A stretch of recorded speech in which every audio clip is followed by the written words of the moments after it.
Hello. Oh, gusto niya mag-unbox ako ng isang nag-sale yung isang carton ng Doritos. Unboxing tayo. So, mamimigay tayo ng Doritos. Oh, isang Ayan, may isang carton ako ng Doritos. Yan.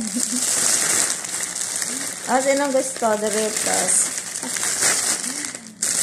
Pag sa Pinas, hindi tayo makakain ito. Mahal na sa Pinas. Kaya, kalitan.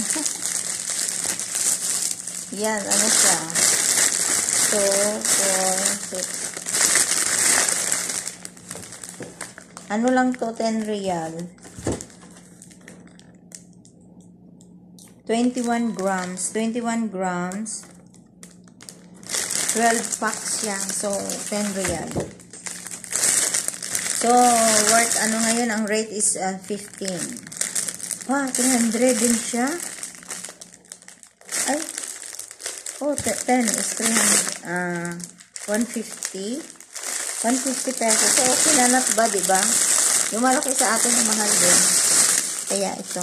Sinong gusto? Unboxing of Doritos.